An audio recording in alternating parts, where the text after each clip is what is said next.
And first of all, let me thank, closer? Better now? Okay.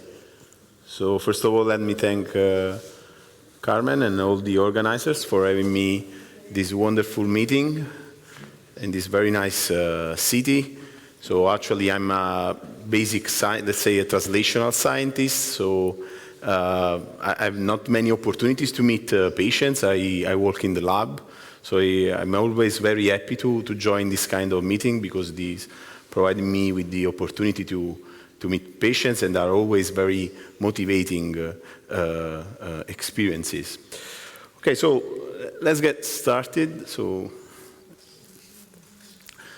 I guess I'm the last speaker, but I have to talk about quite complex, maybe not very close to your daily experience concepts. So I hope I could present this in an enjoyable way without getting in trouble with the bells guy. And so let's talk about gene therapy, and let's get started from. Okay, and there we go. But let's get started from some very basic concepts. So you know that we all have DNA inside our cells, inside all the cells of our body, in the nucleus of our cells, where the genes are made of DNA, and we call all this repertoire of genes genome. But basically, while the DNA is the repository for the information, this information to be active and to help the cell know what it has to do, it has to be transformed into something that could be effective in the cell. These are proteins. So we have the flow of the information that goes through a messenger that's called messenger RNA up to the translation into protein. And the protein are the effective part of this process because they could have a structural function or could drive chemical reactions or have signaling roles and so on. So basically what happens in a genetic disease like Wilson is that we have a mutation at the DNA levels that results in mutated or absent messenger RNA and protein. And so to an altered function or absence of the function that was exerted by this protein, and this basically caused the disease. So what happens when we use standard treatments, traditional treatments, is that we work on this part of this pathological process. So we can act on the disease, like on the symptoms of the disease, or have a therapy that is more, let's say, addressing more the underlying cause of the disease, or working on the function of the protein. What we are trying to do with gene therapy is work at the very beginning of this process. So just changing the DNA, which is, of course, something very straightforward, but quite ambitious, as you can imagine.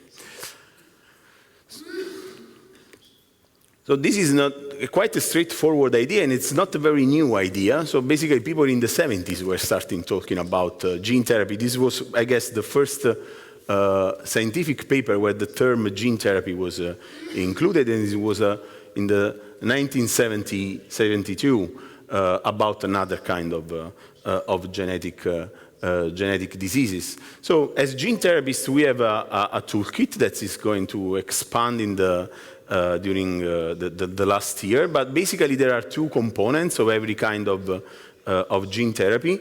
So the first is the vector, which is the thing that we use to deliver our nucleic acid, and then we have the cargo, which is the real therapy. So we have an envelope, like a shell. Inside we have a DNA or RNA, that's the therapy, which is a nucleic acid. And so let's start focusing on the vector. So we have now a large choice of different vectors. They are almost, so the majority of them are of viral origin, which may be, sounds strange that we use viruses for therapy, but basically viruses have evolved during the years as just to transfer genetic material to cells. So they are the best thing we know to do this kind of work. Although there are several different kinds of vectors, and so to make an example, we have to imagine the vector as a courier, Amazon, something like this. So we want it to deliver something inside a specific house. So we need to have, they need to have an appropriate truck, because maybe you want to deliver a book or a kitchen, so you have to use the truck with an appropriate capacity, and that's the same for gene therapy. And then the tropism, which is basically the capacity of a vector to deliver something to the right house, okay? So you want your vector to deliver your package at the right house and not at your neighbor's house or somebody else's houses. Then the integration, and we will talk about this in a while. And third, the safety. You want to have a very, professional courier. You don't want it to walk on your grass of your courtyard. You don't want it to break your door when it's delivering his package, and so on. So you want a safe vector for gene therapy. And there are now also a new class of vectors that basically is pretty much expanding during the last year, which is made of non-viral stuff. Maybe mostly they are of lipid composition, but there are also many other materials like polymers and so on. And this is pretty an expanding field now. Okay, so let's move on. So we have two different types of gene therapy. We can just deliver our vector just directly to the patient in the bloodstream. For example, if you have we want to do gene therapy for the brain, just inside the brain, and this is called in vivo gene therapy. And we have also another type of gene therapy, which is called the ex vivo gene therapy, in which we basically take out the cells from the patient, we modify it with we modify them with the gene therapy, and then reinfuse them into the body. And this is used mostly for with hematopoietic cells, so with the genetic disorders of the blood. Okay, so let's talk about our favorite vector. So among all the vectors that I showed you, the most used for in vivo gene therapy application is the adeno-associated viral vector, AAV for friends. So this is just a representation of the shell of the vector that is called a capsid, that is basically a proteinaceous shell. And this has been a pretty successful vector because we have like hundreds of clinical trials that have been performed using this vector. And we actually have products that are in the market, so they are used daily for patients with several different indications. But as you can see here, the most popular organ is the liver. The most popular target organ for the in vivo AAV-mediated gene therapy is the liver. So this is a good news for the patients with Wilson disease. And the reason for this success for this vector resides into some very attractive features of this vector for a gene therapist. So this is basically a very small virus. So the vector, the AAV vector that we use for gene therapy are based on this small virus that is non-pathogenic. So most people in this room have been infected by this virus during your life, and you don't even know about this. So it's a non-pathogenic virus. It can transduce, so it can transfer the genetic material efficiently to a large number of different types of cells, and we have different variants of this virus that can infect specifically different tissues in our body, and this has been demonstrated that can drive the expression of a given gene for many years just after a single administration, and is overall safe, especially at low to moderate dose in humans. Of course, there are some disadvantages that are connected with the use of this vector, but I will talk to you about this in a while. So let's talk about Wilson disease now. So you all know that the gene that is responsible for the Wilson is the ATP7B. So basically, Wilson disease has been so far an attractive target for gene therapies because we know that the gene that is responsible for this disorder since decades, which was one of the first genes that has been discovered to be responsible for a genetic disorder. And it's a kind of, not very rare, unfortunately, disease, but there are still some limitations that are associated with for the application of gene therapy to Wilson disease. The first is the size of the ATP7B. So this is a representation of the ATP7B protein. And you see all these different colors that represent different protein domains, so different parts of the protein. So this is too big to be accommodated inside the AAV vector, which is pretty small. But in the early 2000s, biochemists showed that this part of the protein that basically are the domains that bind copper are not always necessary for the function of the protein. So they discovered that if you remove some of these part of the protein is still working.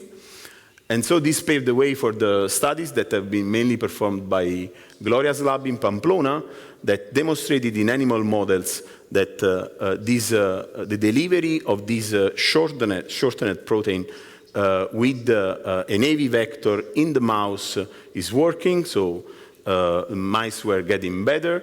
And this paved the way basically for 2 clinical trials that are currently ongoing. And I think you already know about them, and we are all looking forward for the results of this clinical investigation.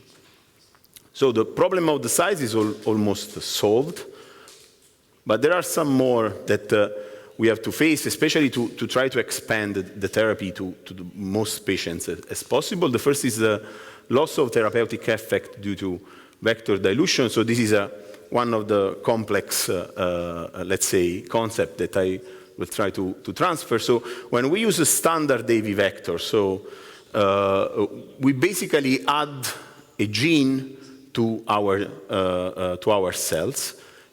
This classic gene therapy approach is called gene replacement. But what happens is that you have your additional gene that is somehow separated from the rest of your DNA. Okay? So this is not an issue unless your cell starts to replicate, which happens usually when you are growing. So in pediatric patients, liver is growing, so cells are replicating to let the liver grow. Or when you have damage, because the cells are dying, and so other cells that are not dying are trying to replace the cells by replicating. Okay? In this case, this kind of approach led to a decline of the therapeutic effect, because this piece of DNA that is not, this is apart from your genome, got lost. This is what we call vector dilution. So we have an alternative, because we can now use genome editing. That's a different approach. So you have to imagine, like, if you have a book and there is a mistake inside this book, you can put like a piece of paper and write down the right text and put inside the book. So this is probably, you know, with the time going on, you got this paper got lost because it's unbound from the rest of the book. What happens with the genome editing is that you can write this just inside the text of the book. So you can change the sequence of the DNA of your own genome without just adding a piece. Okay? So this new part is part of your genome now, and if the cells replicate, it could not get lost. Although the problem with genome editing is that, especially in vivo, it is not that efficient. So gene replacement, we can make a larger number of cells to express our therapeutic genome compared to genome editing. But we and others hypothesize that when you have a damage, so when your mutation is making the cells to die, when you correct this defect, the cells where the correction happened could expand, could grow more, Because if you have regeneration, you have to imagine that cells are dying, for example, because they are storing copper. And those that are replicating to replenish these cells are still dying, because there is still mutation in ATP7B, so they cannot deal with the copper overload. But when you correct a cell, and this starts to replicate, this is not dying, because it's now expressing your protein.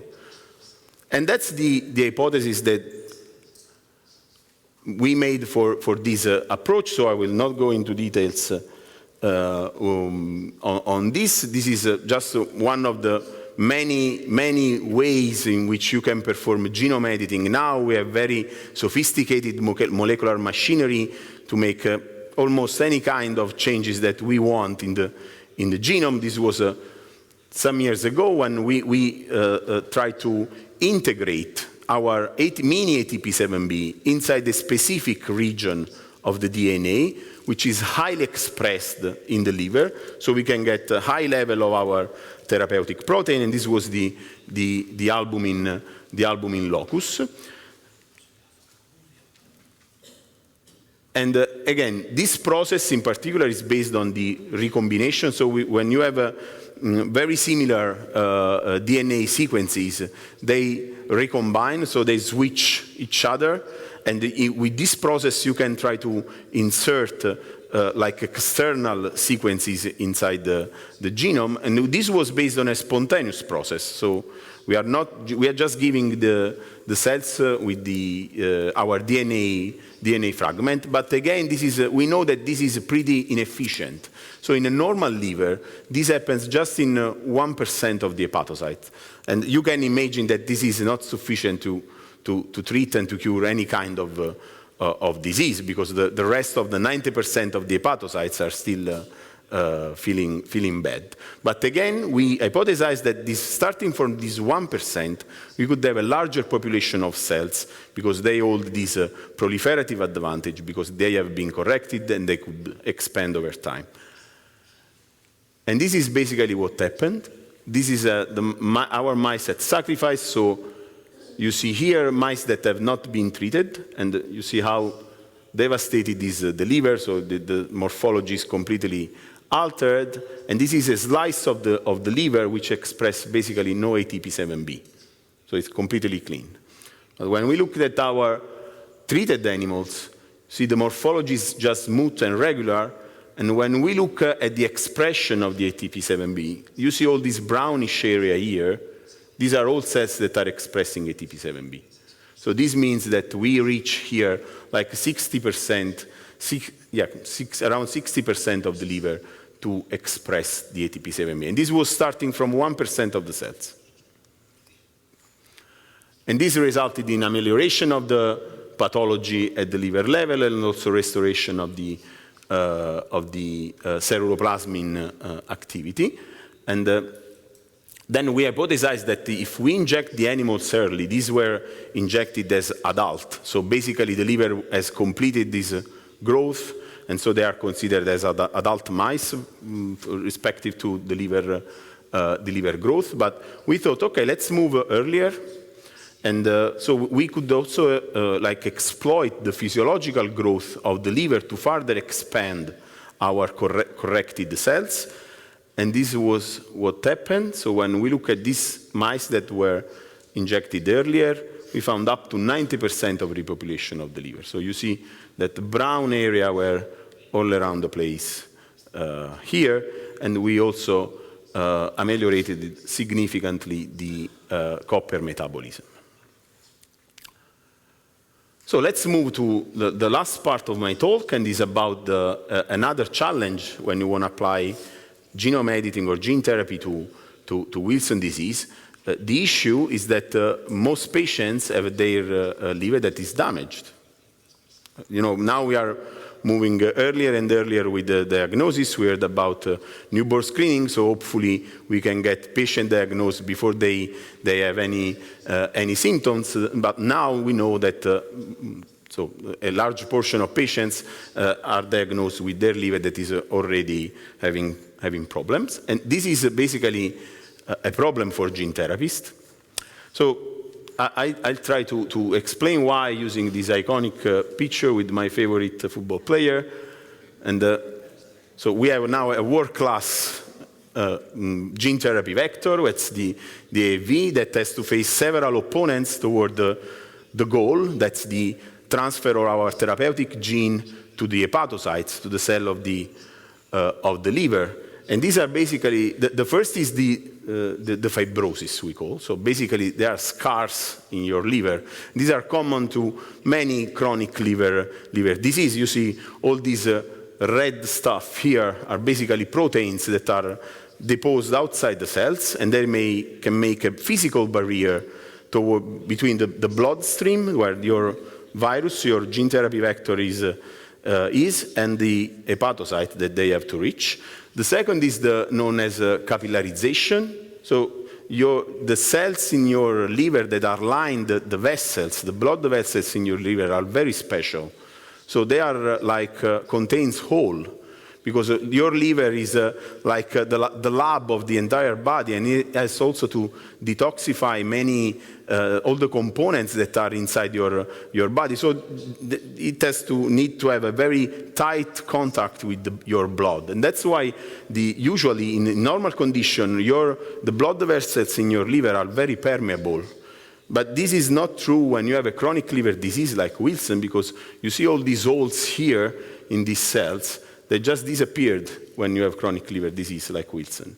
So the liver endothelium is far less permeable. Then you have inflammation and immune cell activation, and this means that your virus could be taken up by cells that are not hepatocytes, where you need it to go, but other cells like immune cells that are specialized cells that in this condition may take up a higher number of viral particles. And the last, the issue of proliferation that we talked about before, and that's why we thought about genome editing. So basically, these limitations that are connected with the chronic liver disease state have been postulated to have a detrimental effect on the efficiency of gene transfer, and also potentially affect the safety of gene therapy. This is the reason why the disease characterized by liver damage have been poorly investigated by gene therapies so far. So the one started by Gloria, I guess, was the first trial in patients that are affected by a genetic disease that is characterized by liver disease. And this is also the reason why, for example, now patients with overt liver disease are excluded from clinical investigation using gene therapy. So we try to dig more into this topic in the lab, and basically we use different models of chronic liver damage, including our Wilson mouse, and we injected these mice with a vector that instead of ATP7B expressed a green fluorescent protein, so we can easily track these vectors. And as you can see here, this is healthy mice, and these are fibrotic damaged mice, including Wilson mice. The efficiency of the gene transfer was much lower. So you see many far less cells that are green compared to the healthy mice. And we were thinking, okay, so we are injecting these mice are regenerating, as I told you, so there are cells that are replicating to try to replenish the hepatocytes that died. So maybe we are looking at the dilution of the vector. So the reason why we saw less green cells is that because the vector enters and delivers cargo, but then with the replication it got lost. This was not the case, because we look at the amount of vector that we could find in the cells right after the injection, so after 2 days, so there is no time for dilution. It's a very short time window. And again, we found that there was very low amount of vector in the Wilson and other chronically injured liver. So this means that it's not about dilution, but it's about uptake of the vector by the liver. And in fact, we found that the vector in these mice stays more in the bloodstream. So the clearance of the vector from the bloodstream is delayed, and it distributes more to other organs, so which we are not interested to, of course, because these are not our therapeutic target. And so we were wondering, but is this something that is connected with the specific virus that we are using? So we can, the beauty of this vector that we are using for gene therapy is that we can play with its shell. That is basically the interface of the vector with the cells. So if we change the shell, we could also change the performance of the vector, the cells that it could transduce, and so on. So we can change the many properties of the vector playing on the shell. And we have, as I mentioned before, many variants of this vector that have different properties. And so we go across all the known variants of AV vector that now are around the 70s and includes both natural and also engineered version of this vector. And we found that this was an issue if you are using some kind of shells of capsids, while other capsids are working just well. And in fact, we tested one of the best one individually, let's say, and we found the same amount of green cells, both in damaged and non-damaged mice, both in wild type and in Wilson mice. We still don't know why. This was just a screening, so we are now trying to understand what are the specific changes in the shell that are resulting in improved performance in the context of liver damage. So hopefully we can use this knowledge to develop more advanced tool to overcome the limitation of the damage for gene therapy in Wilson disease and also in other chronic liver disease. And with this, I'm done. Thank you again for this opportunity, and thank to all my group here, and to all of you for your attention. I will be happy to take questions.